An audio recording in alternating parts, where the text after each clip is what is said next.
Boa noite, está no ar o programa Voz do Trabalhador. A você de casa, minha amiga, meu amigo, a você trabalhador, trabalhadora, muito obrigado pelo carinho e prestígio da sua audiência.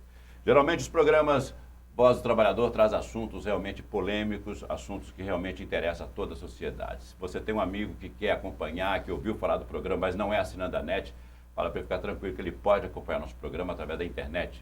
É só digitar d11.com.br e ele acompanha na íntegra o nosso programa de sábado das 7 às 8 da noite e com reprise aos domingos no mesmo horário das 7 às 8 da noite. Combinado? Convido esse pessoal para vir aqui para discutir a nossa cidade, a nossa política, porque nós vivemos sob a política. Quem fala, não gosto de política, não adianta. A sua vida é regida por políticos. E infelizmente estamos assistindo cenas, o país hoje passa por uma situação triste, caótica. E a única forma de resolver toda a situação é uma só, é a união. Ficar se degladiando para ver quem tem mais poder, quem tem mais visibilidade na mídia, não vai resolver nosso problema. É preciso que os políticos que nós elegemos, que estão em Brasília, que estão lá para arrumar a nossa vida, para arrumar esse país, para dar um futuro melhor para todos nós, não estão cumprindo o seu papel. Primeiro, não estão respeitando o seu voto. Segundo, não estão fazendo nada pelo país. Assistimos na comissão de ética, veja só, na comissão de ética, onde ali é julgado a atitude dos deputados.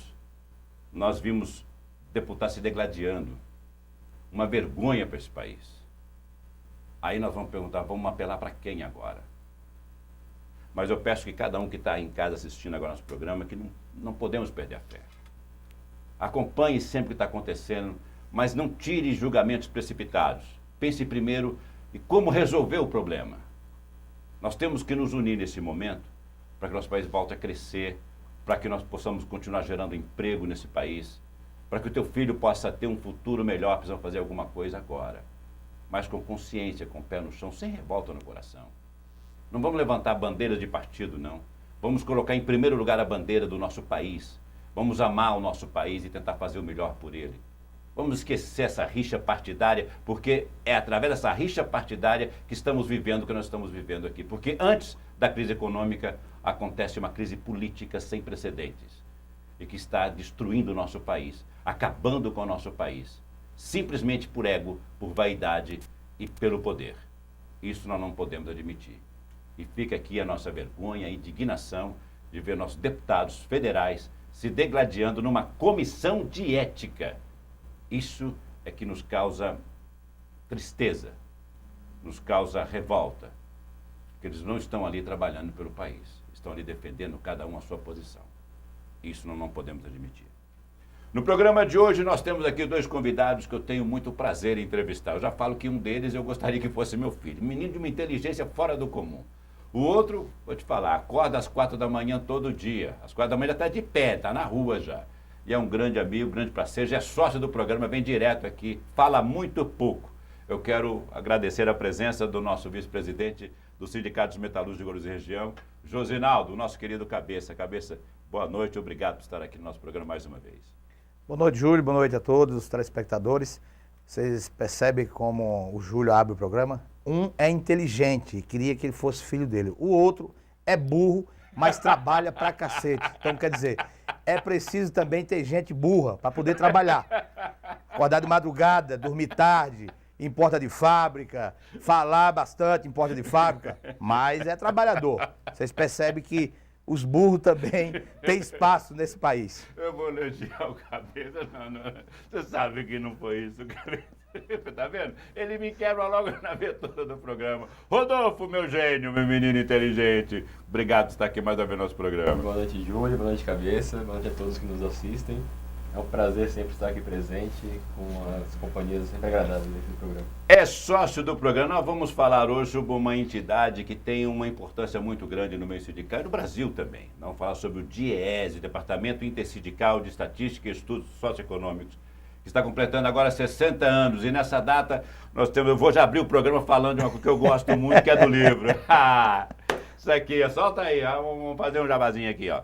Nós temos aqui esse livro aqui, Greves do Brasil. Aqui conta a história da greve, desde 1968 até os dias atuais, o que aconteceu, tudo o que se passou, a história, os homens que sempre lutou pelo trabalhador nesse país, que sempre defendeu esse país, porque quando luta pelo trabalhador, não é só pelo trabalhador, não. Está lutando pelo país também, pelo crescimento do país, pelo desenvolvimento do país. Então, quando nós falamos com algum representante de sindicato aí, entenda que ali tem um guerreiro trabalhando e defendendo o direito do trabalhador e, principalmente, acima de tudo, o nosso país. Tem alguns nomes aqui, se eu queria destacar, vocês me dão licença.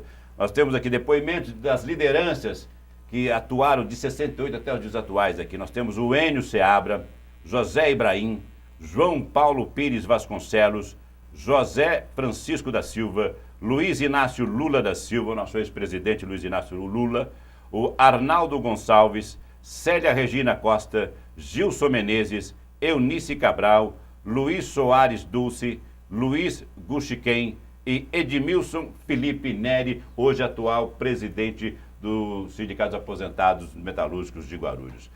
Vamos falar um pouco vamos começar falando um pouco desse livro aqui, a história.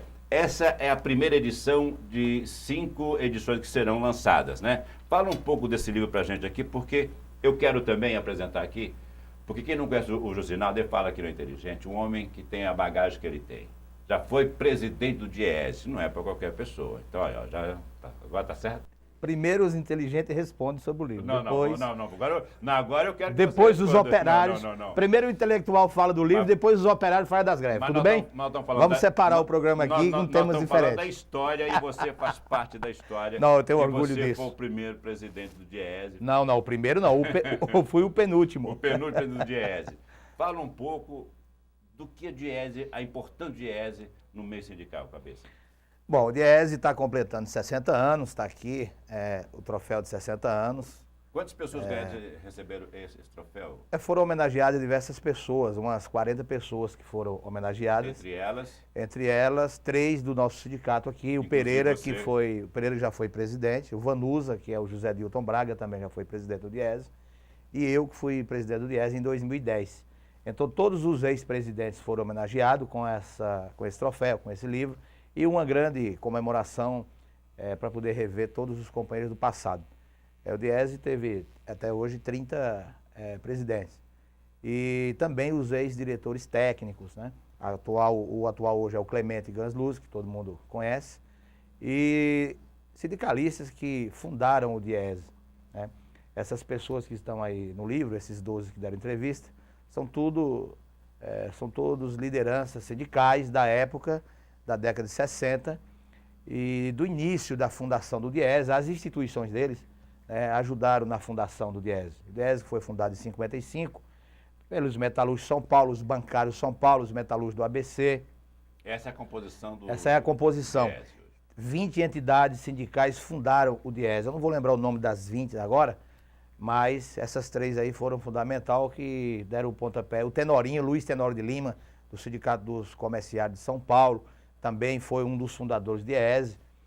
Então é um livro que marca a história do DIEESE, com depoimento de pessoas que ajudaram a construir o DIEESE e transformar o DIEESE nessa ferramenta de transformação de conhecimentos que municia todo o movimento sindical brasileiro para as negociações coletivas, e hoje municia todas as centrais sindicais com criação de estudos técnicos para assessorar em levantar pautas para levar ao governo federal. O DIEESE hoje é fundamental na vida da classe trabalhadora brasileira. E você é diretor do DIEESE? Eu faço parte da diretoria executiva do DIEESE, né? Eu saí da presidência em 2011, mas eu continuo na direção do DIEESE, na executiva do DIEESE, e eu tenho muito orgulho do DIEESE, porque eu, como dirigente sindical, eu aprendi muito dentro do DIEESE.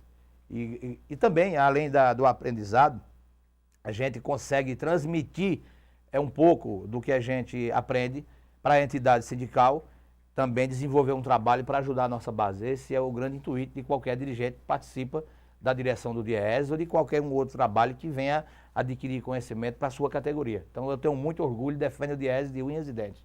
Ô Rodolfo, que é um economista, fala um pouco da sua experiência dentro do DIEESE hoje, como você vê a importância dessa ferramenta hoje no meio sindical, não só sindical, mas para o Brasil também, porque isso ajuda muito nos seus cálculos, na sua visão econômica hoje do país. Me fale um pouco da sua visão do DIEESE e da importância dele hoje. Pois é, Júlio, eu acho que o Diese ele é uma entidade singular no Brasil e no mundo, justamente porque ele procura misturar, que é importante, a teoria com a prática, né? Então a gente tem um corpo técnico formado por mais de 250 economistas e sociólogos que tem a formação teórica e no dia a dia, na prática sindical, tenta procurar mesclar a teoria com a prática, mas sempre do ponto de vista do trabalhador. Certo. Sempre com uma visão de classe, a classe trabalhadora, procurando aí avançar, sempre que possível, nas formulações, como o Cabeça colocou aqui, de políticas públicas, de propostas para discussões patronais, para negociações coletivas, para negociações tripartites, para fóruns internacionais de discussão da classe trabalhadora, para mostrar a possibilidade de avanço, impactos desses avanços, dessas propostas. Então eu acho que é uma entidade que tem esse caráter plural, como o Cabeça colocou aqui. Hoje o Diese assessora todas as centrais que são reconhecidas pelo Ministério do Trabalho e do Emprego. O Diese tem mais de 800 sócios entre sindicatos, federações, confederações e centrais. Atualmente também tem escritórios regionais em todas as capitais do Brasil. Então, de fato, aí, depois de 60 anos de história, o Diese finalmente é de fato uma entidade nacional, porque tem representação em toda a capital do país. Então eu acho que esses 60 anos da entidade, eles vêm aí para poder coroar 6 décadas de muita luta, muito trabalho, muito esforço. O que é mais importante é muita confiança do movimento sindical, dos dirigentes sindicais, de uma instituição que nunca falhou em representar a classe trabalhadora na sua essência. Antes do Diese, como é que era feito isso? Como é que vocês tinham ideia do que pedir e o que pleitear junto a essa... Como é que era feita essa conversa? Por isso que surgiu o Diese. Nos anos 50, 53, 54, teve muita greve. E aí, naquela época, o patronal, eles vinham com um índice de reajuste que não era real a inflação. A inflação era manipulada. Né? O governo manipulava a inflação com apoio das entidades empresariais, e aí os trabalhadores não tinham como medir se aquela inflação era verdadeira, se aquele índice era real. Né? Então, em 55, e com isso os trabalhadores perdiam sempre, porque era sempre os economistas ligados ao governo e ao patrão. Em 55, as 20 entidades sindicais, entre elas os metalúrgicos de São Paulo, São Bernardo, os bancários e outras comerciais de São Paulo, em 55, um grupo de sindicalistas dessas entidades sindicais se reuniram para pensar como combater aquele índice que eles tinham certeza que era mentiroso, que era um índice que prejudicava, maquiado, mas como medir isso? Como enfrentar o economista que defendia o patrão? Não tinha uma contrapartida para Não discutir, tinha, né? porque eram operários, Era só a parte deles e pronto. eram trabalhadores que iam ter que negociar com aquele índice que o patrão estava impondo, e o governo, aquele índice que ele do governo e do patrão. Certo. E aí surgiu a ideia dessas entidades sindicais de chamar, né, pessoas com conhecimento técnico, sociólogos, economistas, que topassem criar uma entidade para eles assessorar aquelas entidades sindicais. E aí foi criado o Diese. Então o Diese, quando foi criado em 55, foi criado com essas duas colunas. A coluna sindical, os dirigentes sindicais, que contrataram a direção técnica, que eram pessoas técnicas, pessoas teóricas, economistas, de boas universidades, e também sociólogos que iam fazer o estudo do mundo do trabalho e criar técnicas para medir a inflação, medir o crescimento da produção, para contrapor o número do patrão na mesa de negociação. E aí surgiu o Diese, de 55 para cá. O Diese foi criando mecanismo de medir com confiança técnica, com estudo confiável, que hoje o Diese é respeitado até pelas entidades patronal que são nossos, vamos dizer assim, não inimigos, mas nossos adversários na mesa de negociação, né? Então o Diese hoje é respeitado até pelas entidades empresariais, respeitado pelo governo. O Diese hoje é respeitado por toda a sociedade brasileira e pelo mundo inteiro, porque só tem o Diese no Brasil. Tem algumas entidades parecidas com o Diese, mas não é aprofundada no estudo da ciência do trabalho igual o Diese. Nós temos pessoas como o Walter Barelli, né, que foi diretor técnico do Diese. Então foi criada uma direção técnica, tudo que for técnico, estudo, pesquisa, esses economistas que vão fazer o trabalho. E aquilo que for político, de sustentação para o Diese, de manter o Diese, é as entidades sindicais, é os dirigentes sindicais que vão fazer essa articulação para manter o Diese de pé. Então o Diese hoje é, e sempre foi e vai continuar sendo, essa ferramenta de enfrentamento e desenvolvimento social, dando todo o suporte técnico para os dirigentes que vão para as bases defender as suas categorias.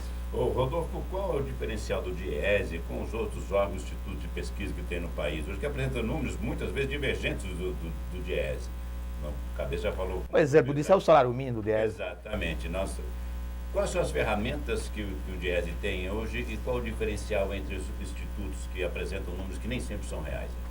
Então, Júlio, acho que como o Cabeça colocou aqui, acho que a história do Diese mostra a diferença que foi sendo construída ao longo das décadas, de fato, né?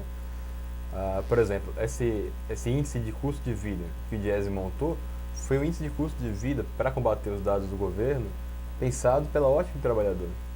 Então, foi na época, né, existia todo o controle de preços e um controle do número de inflação, porque o governo aí na época da ditadura militar tentava sempre manobrar os dados, né?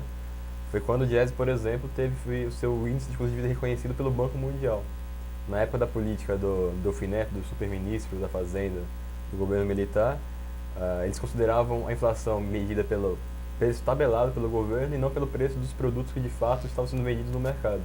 O Diese, com o seu índice de custo de vida, ia ao dia a dia ali, onde o trabalhador de fato ia consumir e fazia a tabulação dos preços dos produtos e percebeu, à época, que os preços que estavam sendo praticados na verdade, na prática, no dia a dia do trabalhador, eles eram superiores aos preços que o governo anunciava como sendo oferecidos. E com isso a gente conseguiu, por exemplo, mostrar que ali aquele dado do Diese, com a ótica da classe trabalhadora, ele estava sendo superior ao que o governo de fato queria que fosse passado goela abaixo, né? Então acho que toda essa construção coletiva entre movimento sindical e equipe técnica ao longo de 60 anos foi trazendo uma forma de pensar, uma forma de fazer ciência do trabalho diferente.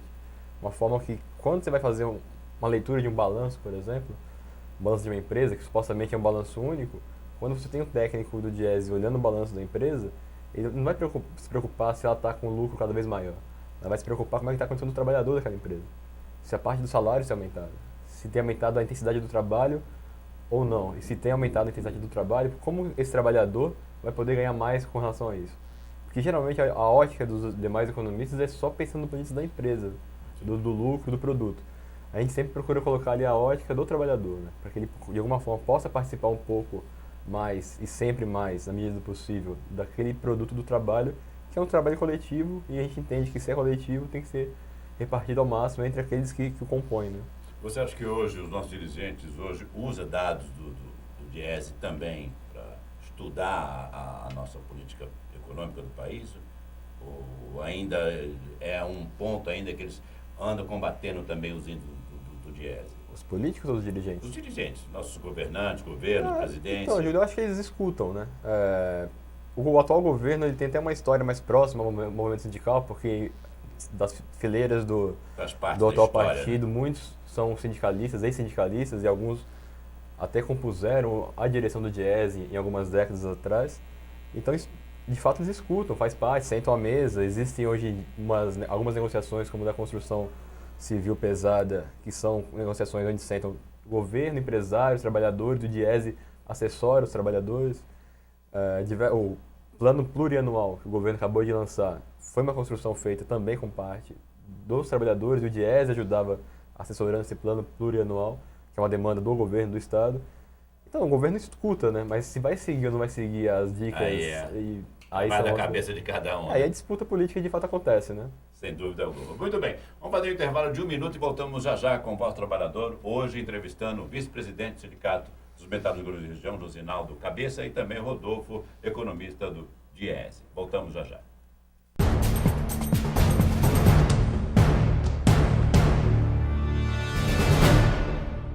O Sindicato dos Metalúrgicos de Guarulhos conta com uma grande estrutura de lazer e essa rede ficará ainda maior e melhor.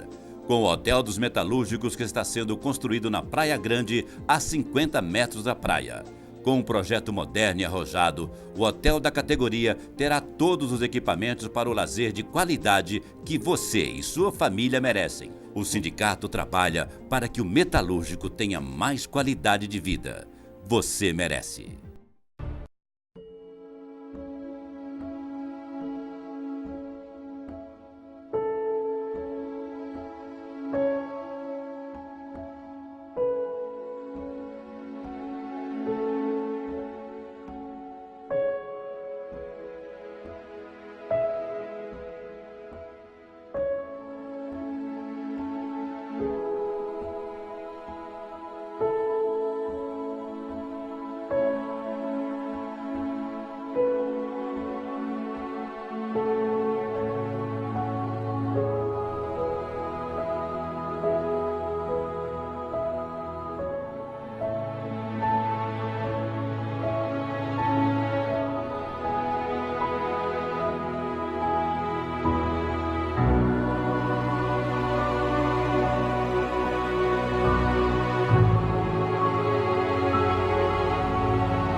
In the stove and you freeze in the winter and you curse to the wind at your fate when you haven't any shoes on your feet and your clothes in the sweater and you look 30 pounds underweight and you go to get a word of advice from the fat little pastor who will tell you to love evermore but you hand it to your back rat-a-tat at the window.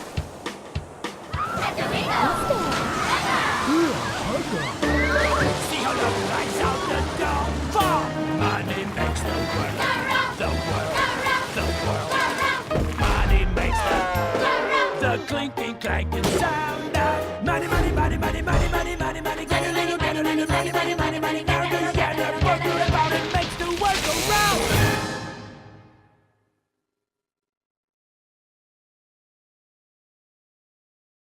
Há mais de 50 anos, o Sindicato dos Metalúrgicos trabalha pelo progresso da cidade.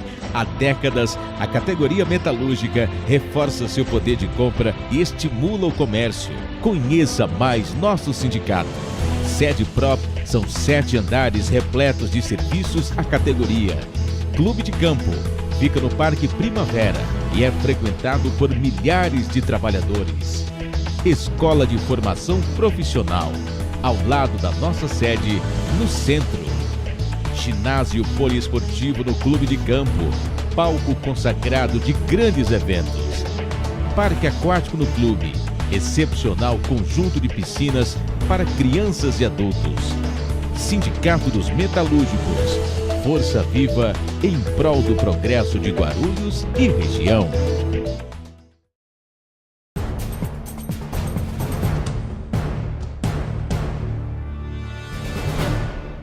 Estamos de volta com o programa Voz do Trabalhador. Eu quero convidar você que está em casa agora para conhecer um pouco da estrutura do Sindicato dos Metalúrgicos de Guarulhos e região. Um pouco porque isso é muito grande. Para você que está no momento de férias aí, olha, tem o Hotel Fazenda, que é maravilhoso. Você vai ficar com a tua família, vai relaxar, num espaço gostoso, atendimento maravilhoso, apartamentos lindos, uma área sem igual. Você vai relaxar em meio à natureza. Procure saber mais, se informar um pouco. Entrando no site do Sindicato de Guarulhos, dos Metalúrgicos de Guarulhos Região, você vai ter todas as informações. O Clube de Campo, então, nem se fala, gente. É bom que você conheça, vá visitar, vale a pena. Você vai descobrir que em Guarulhos tem gente que faz e faz bem feito. Bom, estamos aqui com o Josinaldo, o nosso popular e querido cabeça, vice-presidente do Sindicato dos Metalúrgicos de Guarulhos Região, e Rodolfo, economista do Diese. Nós estávamos falando sobre números, dados que vocês, sempre o Diese busca e tem essa responsabilidade para buscar dados e aferir dados para negociação salarial. Hoje no país nós estamos discutindo sobre salário mínimo, se é ideal, se não é ideal. Na realidade, pelo Diese, pela aferição Diese, qual seria o salário mínimo ideal hoje para um brasileiro manter a sua família hoje, Rodolfo? Pois é, Júlio, essa discussão do salário mínimo ela é antiga, né? Ela começou, eu diria, desde que o Vargas colocou na Constituição a necessidade de ter um salário mínimo. Hoje, o salário mínimo atual, de R$ 788, ele teria que aumentar aí quase 5 vezes para poder chegar ao salário mínimo necessário, que 5 vezes. Superior a R$ 3.000. Ele oscila um pouco de acordo com os preços que acompanham a cesta, né? Certo. Mas é um pouco superior a R$ 3.000. Falta muito ainda, mas a gente percebe que veio tendo uma política de recuperação do valor, né? Eu nem digo de valorização do salário mínimo, porque na verdade já tivemos, a nível de preço real, tentando equiparar os momentos anteriores ao momento atual, o Brasil já teve um salário mínimo superior em poder de compra ao de hoje. Então o que a gente fez aí durante o governo Lula, durante parte do governo Dilma, foi uma política de recuperação do poder do salário mínimo, do poder de compra. Mas ainda estamos ainda abaixo do valor mais alto histórico, que foi ali por volta de final dos anos 50, início dos anos 60, um pouco antes do golpe militar. Foi quando o salário mínimo teve seu apogeu do ponto de vista do poder de compra, né? Agora, uma coisa que eu não entendo, quando fala do salário mínimo, Gabriel, você quer indexar, buscar próximo ao dólar, olha, $200 o salário mínimo. É ideal fazer essas contas, esse cálculo? Hoje nós temos países aí com um poder bem abaixo do nosso, e tá com o salário mínimo deles lá chega a $300. Ou seja, não tem essa produção e essa pujança que tem o Brasil. Essa indústria hoje de transformação que tem no país nem se compara com países próximos aqui. Tem $300. É ideal fazer essa comparação em termos de dólar? O que ajuda a calcular o salário baseando no dólar hoje? Minha opinião é que eu acho sempre complicado algumas comparações internacionais, porque tem Estados Unidos, por exemplo, tem uma discussão muito mais estadual, federativa, porque lá é um país muito federativo, né? Então os salários mínimos são muito discutidos regionalmente, por estado, por pedaço da federação. No Brasil a gente tinha lá atrás uma discussão que era uma briga para chegar a $100 o salário mínimo. Eu acredito que essa coisa dos $100 foi muito pautada, inclusive por conta do plano real, que tinha muito a ver com o dólar. Certo. Talvez isso impregnou um pouco o debate. Mas nosso salário mínimo hoje, pensando em dólar, ele valorizou bastante. Agora, com essa disparada do dólar, mudou um pouco. É por isso que eu falo. Eles justificam que teve um aumento, Gabriel, por causa do que você aumentou, não é mais Pois $100. Mas então... aí o problema talvez era a taxa de câmbio, que é o dólar, ou o salário mínimo? Na minha opinião, o problema era a taxa de câmbio que estava muito valorizada. Certo. Então, são outros problemas que a gente pode discutir, mas é outro problema, e que deixava o salário mínimo parecer que era muito em dólar. Mas na verdade não era, porque a taxa de câmbio estava valorizada demais, tanto que a indústria apanhou e apanha muito por conta disso, né? Por quê? Com a taxa de câmbio valorizada, os nossos produtos ficam muito caros lá fora. E nossos produtos, quando eu digo, não é só produto matéria física. A mão de obra do trabalhador era apontada como um problema, porque em dólar ela é muito cara. Sendo que o problema não era a mão de obra, mas e sim a taxa de câmbio, que é uma outra discussão muito mais profunda. Cabeça, vamos falar um pouco sobre a campanha salarial, fazer um balanço do que foi até agora. Todos já fecharam, como é que está hoje? Eu queria voltar um pouquinho só na questão do salário mínimo. Você pode falar da campanha salarial também. Vamos lá. Nós tivemos nos últimos 12 anos, né, um aumento real do salário mínimo, em 73%. Certo. Então, ou seja, antes a gente pegava só a inflação. Quando vinha aumento, para os aposentados que ganham salário mínimo, vinha só a inflação. Então, nos últimos 12 anos, além da inflação, o salário mínimo teve um crescimento de 70%, 73%. Isso é muito considerável do ponto de vista econômico. O salário mínimo hoje é pouco, a gente sabe disso, Mas imagina se não tivesse acontecido esse milagre de ter 70% ou 73% a mais em cima do salário mínimo.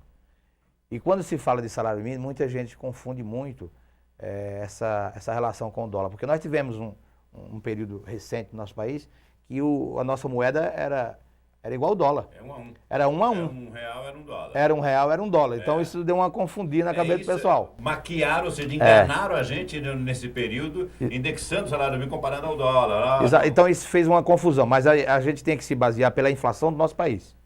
O índice mais real que se aproxima para a gente medir uma reivindicação para qualquer salário, seja salário mínimo, para quem ganha mais, para quem trabalha e está registrado, é a inflação do nosso país. Então nós temos que lutar para pegar a inflação e aumento real.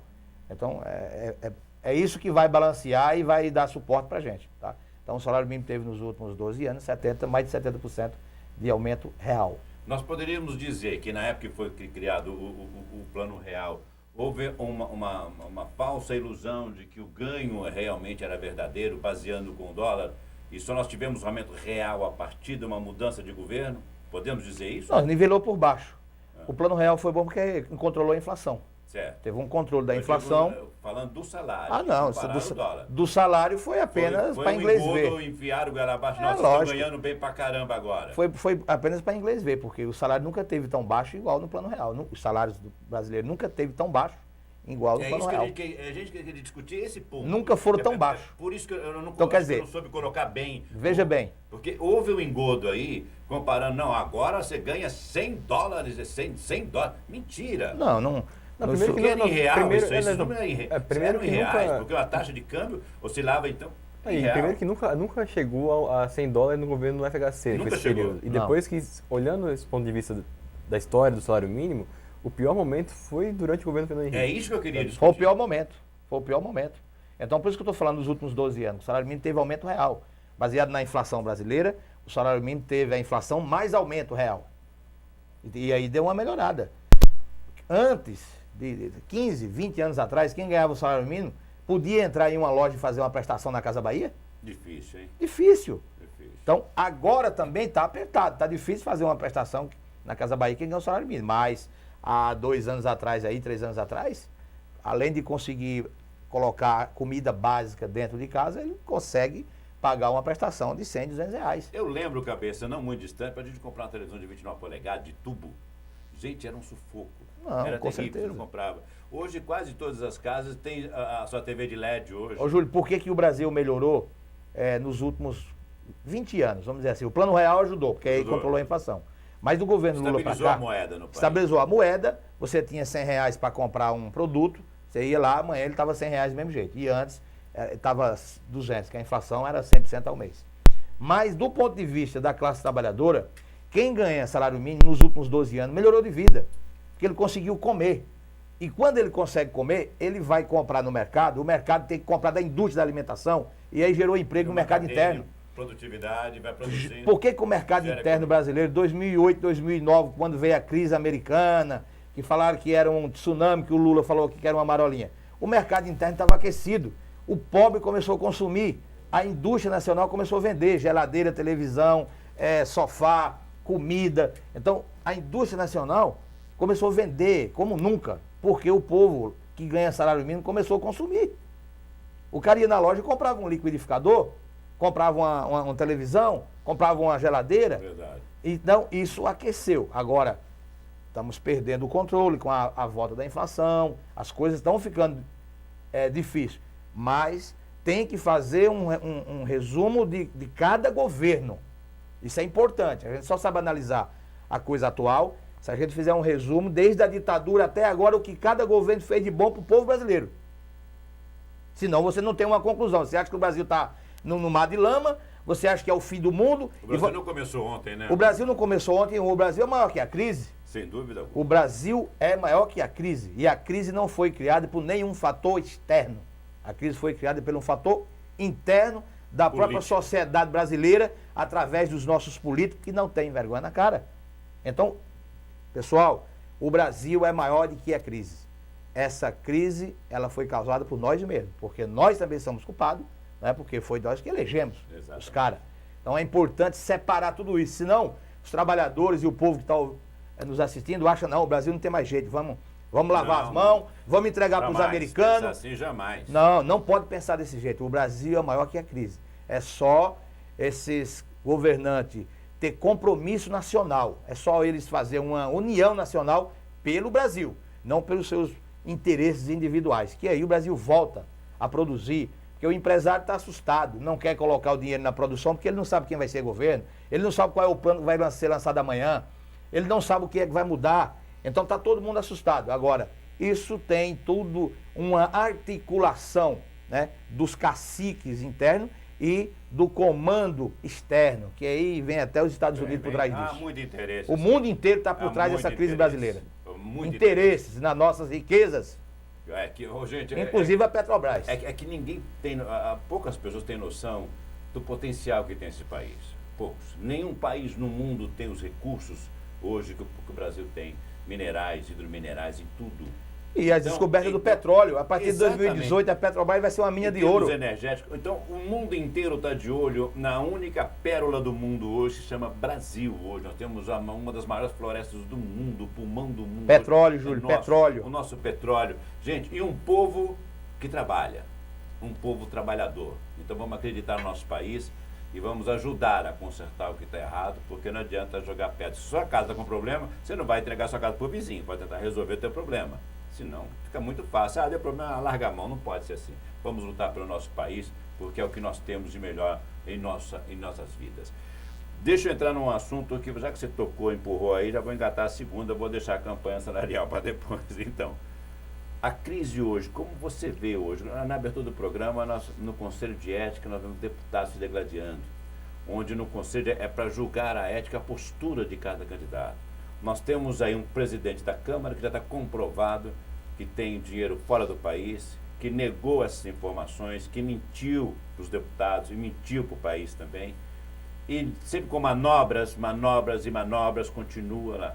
Ou seja, não estão consertando o que está errado nesse país, estão fazendo a manutenção do erro nesse país e começa pelo presidente da Câmara dos Deputados. Como você vê esse quadro hoje, Cabeça? E o que a gente poderia deixar de mensagem aqui para quem está ouvindo a gente? Bom, eu enxergo o seguinte, Brasília realmente virou uma disputa de interesses pessoais, e quando você fala do Conselho de Ética, que ali não tem ética nenhuma, eles estão criando uma coisa perigosa, porque o povo está assistindo, e quando se falava antes, falou assim, olha, vou mandar um processo para o Conselho de Ética analisar, uma discussão para analisar, todos ficavam preocupados. Agora não, agora eles... Virou bagunça. Isso é perigoso para a democracia. Muito. Isso é perigoso para a democracia, Esse é o ponto porque principal. quando o povo começa a não acreditar no Congresso, quando o povo não acreditar no Senado, quando o povo não acreditar na Justiça, no Judiciário, no STF, nas instituições, no geral. isso corre risco. Então nós sabemos que tem um monte de coisa errada, só que tem uma coisa que nós não podemos abrir mão, é de tentar manter de todas as formas a democracia nesse país, porque se perde o controle e generaliza a discussão e ninguém chega a um entendimento, ninguém consegue resolver, o povo começa a achar que não tem mais saída e começa a alimentar uma ideia de só quem pode resolver é as Forças Armadas. Não. Isso não pode. Então nós temos que manter, nós temos que lutar, nós não podemos achar que não vai resolver nunca. Temos que acreditar. Daqui a 3 anos tem eleição. O ano que vem tem eleição municipal. Acho que já começa a fazer uma reflexão, o povo brasileiro começa a refletir já nas eleições do ano que vem, nas eleições municipais, que aí já começa a fazer uma mudança, né? E aí fica na cabeça de cada um.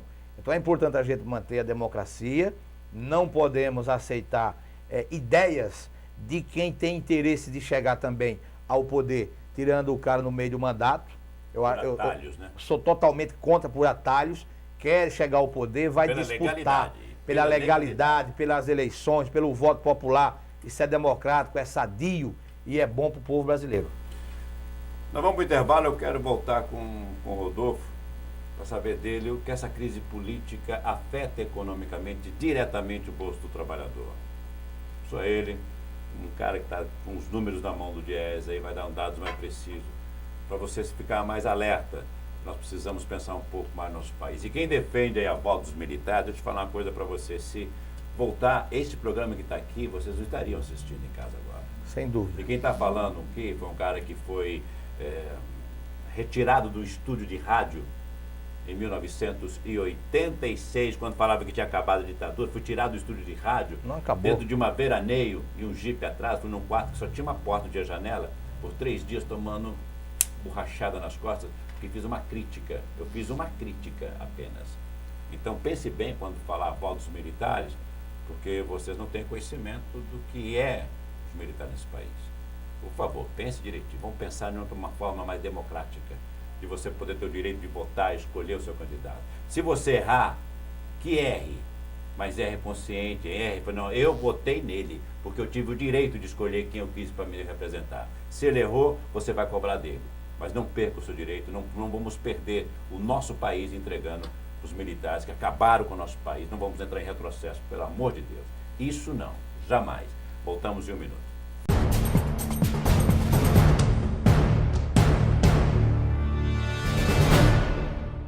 O Sindicato dos Metalúrgicos de Guarulhos conta com uma grande estrutura de lazer e essa rede ficará ainda maior e melhor.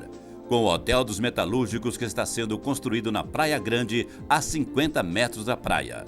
Com um projeto moderno e arrojado, o hotel da categoria terá todos os equipamentos para o lazer de qualidade que você e sua família merecem. O sindicato trabalha para que o metalúrgico tenha mais qualidade de vida. Você merece. Há mais de 50 anos, o Sindicato dos Metalúrgicos trabalha pelo progresso da cidade. Há décadas, a categoria metalúrgica reforça seu poder de compra e estimula o comércio. Conheça mais nosso sindicato. Sede própria, são 7 andares repletos de serviços à categoria. Clube de Campo, fica no Parque Primavera e é frequentado por milhares de trabalhadores. Escola de Formação Profissional, ao lado da nossa sede, no centro. Ginásio poliesportivo no Clube de Campo, palco consagrado de grandes eventos.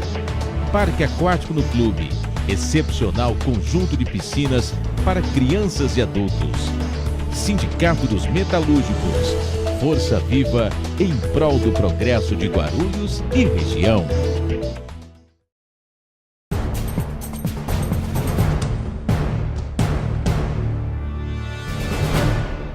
Estamos de volta com o programa Voz do Trabalhador, recebendo o Cabeça, vice-presidente do Sindicato dos Metalúrgicos da região, e também o Rodolfo, representando o Diese, que é o economista. Diante do último bloco, encerrando, o Cabeça falou, o que toda essa crise afeta economicamente o trabalhador?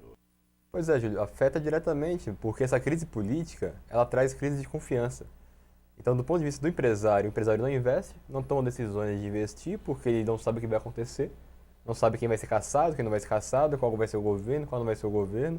Se o empresário não investe, não tem produção. Se não tem produção, não vai ter salário para o trabalhador. Do ponto de vista do consumidor, o trabalhador, no caso, fica totalmente arredio. Ele fica arredio porque também não sabe até onde essa crise de confiança vai fazer o empresário cortar os seus custos, e corte de custo para o empresário é redução de emprego. Né? Então você tem toda uma situação de falta de expectativa na economia positiva. E essa falta de expectativa positiva leva todo mundo a parar de consumir, parar de produzir. E para o trabalhador é péssimo, né? Porque a única forma de poder sobreviver para o trabalhador é estar trabalhando, oferecendo sua mão de obra. Ele não é capitalista, ele não é empresário que pode aplicar o dinheiro no mercado financeiro e hoje viver muito bem, obrigado, com 14, 25% de juros ao ano, como que está atualmente, né? Muito então, pelo contrário, 14% do cartão de crédito. Não, o trabalhador é o contrário, porque a inflação, né? A inflação está em mais de 10%, né? Mas ele é pior. Fechou acima dos 2 dígitos, né? Então você tem um poder de compra sendo deteriorado, o salário perdendo força, e você tem uma expectativa de desemprego alta, né? Então isso leva todo mundo a parar de consumir, e isso vira uma roda gigante, né? Para de querer consumir, para de comprar, para de vender, o empresário para de querer investir. Por isso que você tem que acabar definindo logo essa situação política, para poder caminhar para a parte econômica, né? Aí fazer os ajustes necessários e seguir o jogo. Tem gente batendo palma pelo que está acontecendo no país hoje. Tem gente batendo palma. Não. Gente, esse negócio de quanto pior melhor saber o que está acontecendo. Precisamos mudar esse tipo de pensamento. Precisamos pensar um pouco mais do Brasil, com coração, com alma, de verdade. Esquecer bandeiras políticas e pensar no trabalhador, porque ele é que move, manter as empresas em atividade para ver se o consumo volta, a produção volta, porque do jeito que está difícil. Falando em consumo, inflação, em salário, Cabeça, dá para fazer um resumo como foi a campanha salarial do ano 2015? Houve ganhos, o fechamento foi geral, conseguiu o êxito que vocês estavam buscando? Olha, diante de toda essa situação econômica difícil que nós estamos atravessando, até que conseguimos renovar todas não, foi renovada 8 convenção coletiva, falta ainda do Grupo 10, que não fechou acordo. Parte dela já fechou do Grupo 10, né? Nós estamos fechando individual. Então, Individual. assim, de todas as convenções, fechamos 8 convenções. Falta uma, que é do Grupo 10, e agora estamos fazendo acordo empresa por empresa. Certo. Então, está sendo um ano muito duro para fazer acordo coletivo. Conseguimos repor a inflação, né, nessas convenções assinadas. Tem aí um grupo, que é o Grupo 10, que não fechou nada, que representa ainda uns 15% da nossa base, está sem acordo, mas nós estamos lutando individualmente, é difícil, mas as principais empresas desse grupo já estão fechando. Enfim, dos últimos 12 anos, foi o único ano que nós não pegamos aumento real. Então, certo. é essa reflexão que eu quero que os nossos metalúrgicos, que nossos trabalhadores entendam.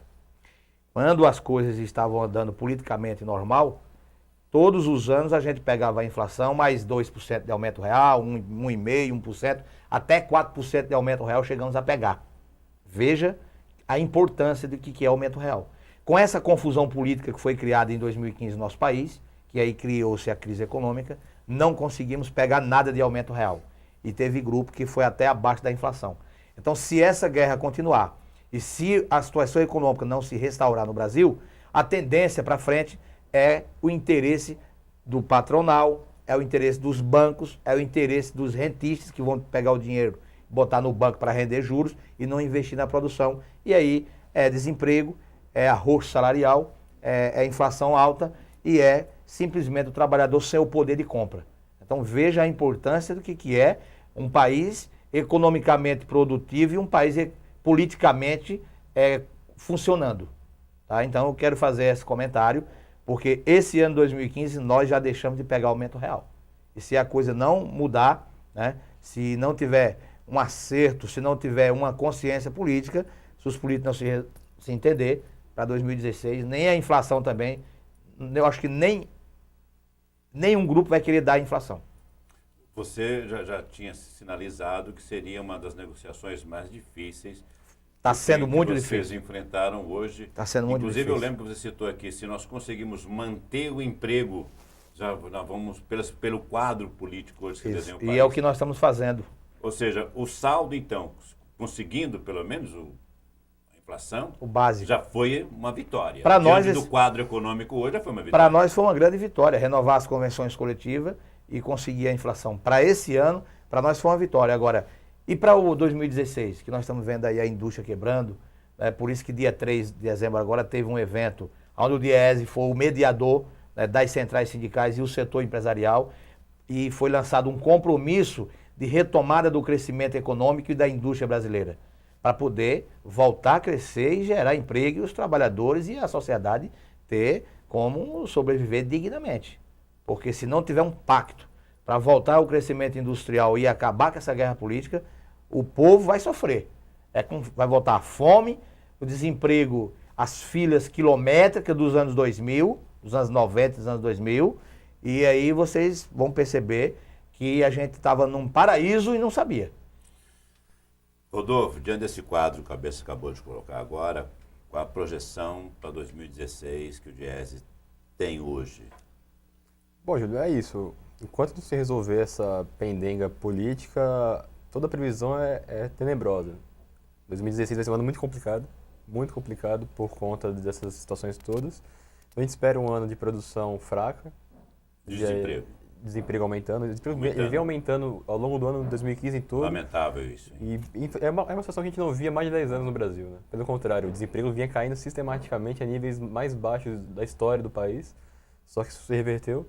O índice cresceu aí mais de 4 pontos percentuais durante o ano, é capaz que continue crescendo pelo menos aí até o meio do ano que vem. Então é isso, a inflação ainda alta, desemprego crescendo, produção baixa. Então 2016 vai ser um ano sem dúvida nenhuma Complicado. de muito desafio. Muito complicado. Bom, mas vamos fechar o 2015 de uma forma Tranquila. né, tranquila, com expectativa. Tivemos aí, pelo menos, a reposição da inflação no salário, enquanto a situação do país hoje não gerava essa expectativa. É uma vitória, sem dúvida alguma, é uma vitória. Parabenizar o sindicato e toda a diretoria por essa luta e por essa guerra, pelo menos repondo a inflação para os trabalhadores. Quero parabenizar você, Cabeça, por favor, deixa eu pegar esse troféu aqui. Todos os diretores que foram premiados, foram homenageados nos 60 anos do DIEESE. Está aqui um troféu que são poucos homens que têm em casa, são aqueles que realmente lutam e dedicam a sua vida pelo trabalho e pelo país. Quando eu falo que eu tenho que pensar no Brasil, o símbolo que nós temos do DIEESE aqui é o país. É nele que nós temos que pensar. Parabéns a você, Cabeça, parabéns a todos os diretores, parabéns ao DIEESE e a todos esses que lutam em nome do nosso Brasil, em nome do trabalhador, em nome da vida de cada um que sai da sua casa às 4 da manhã, os nossos verdadeiros heróis.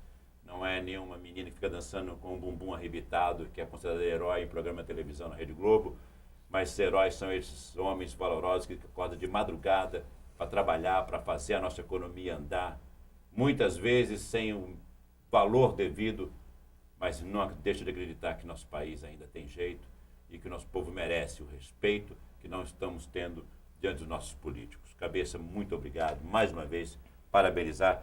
Esse livro aqui vai estar à venda. Como é que, para adquirir um livro desse, como é que faz, Cabeça, para conhecer um pouco da história desse país? Porque muita gente fala assim, mas o Brasil evoluiu.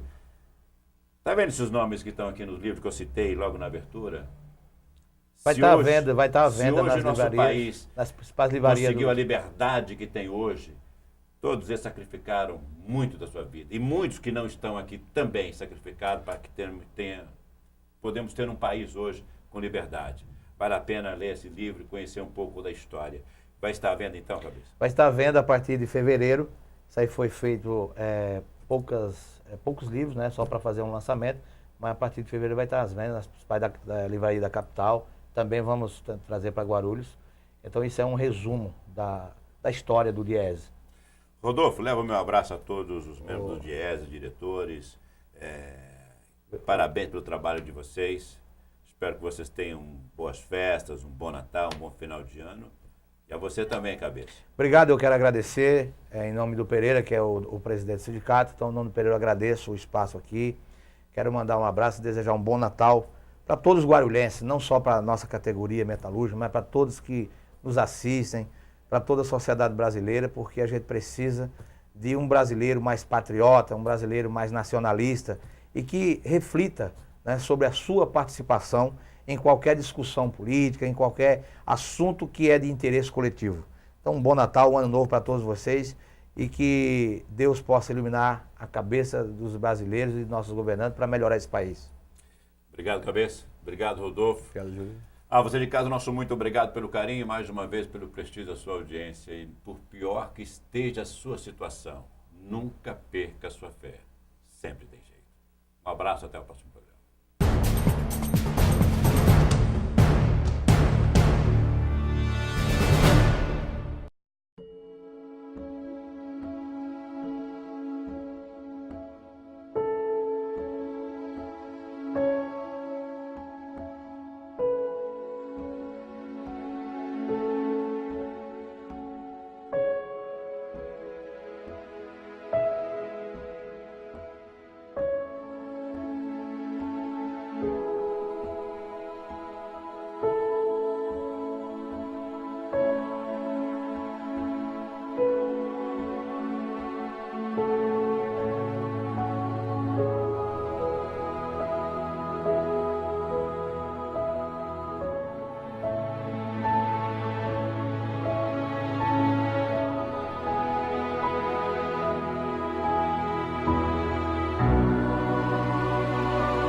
cold and you freeze in the winter and you curse to the wind at your fate. When you haven't any shoes on your feet and your clothes seem better and you look 30 pounds underweight. When you go to get a word of advice from the fat little pastor, he will tell you to love evermore. Put your hand against your back, rat-a-tat, at the window.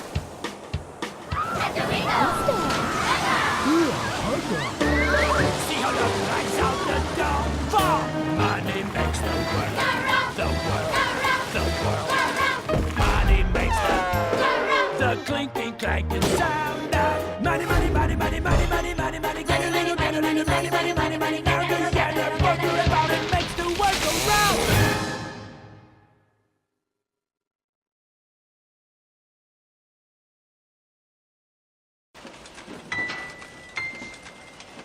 Escuta, Paula. Oi. Vou ter que cancelar a viagem no fim de semana. Ah, é sério? Sério. Fui escalada com um acidente de trabalho na sexta-feira à tarde. Vou perder a mão. Mas assim, de repente? De repente não. Tem dias que isso tá pra acontecer. Programa Trabalho Seguro. A prevenção é o melhor caminho. O Sindicato dos Metalúrgicos de Guarulhos conta com uma grande estrutura de lazer e essa rede ficará ainda maior e melhor. Com o Hotel dos Metalúrgicos que está sendo construído na Praia Grande, a 50 metros da praia. Com um projeto moderno e arrojado, o hotel da categoria terá todos os equipamentos para o lazer de qualidade que você e sua família merecem. O sindicato trabalha para que o metalúrgico tenha mais qualidade de vida. Você merece. Há mais de 50 anos, o Sindicato dos Metalúrgicos trabalha pelo progresso da cidade. Há décadas, a categoria metalúrgica reforça seu poder de compra e estimula o comércio. Conheça mais nosso sindicato. Sede própria, são 7 andares repletos de serviços à categoria. Clube de Campo, fica no Parque Primavera e é frequentado por milhares de trabalhadores. Escola de Formação Profissional, ao lado da nossa sede, no centro. Ginásio poliesportivo no Clube de Campo, palco consagrado de grandes eventos. Parque aquático no clube, excepcional conjunto de piscinas para crianças e adultos. Sindicato dos Metalúrgicos, força viva em prol do progresso de Guarulhos e região.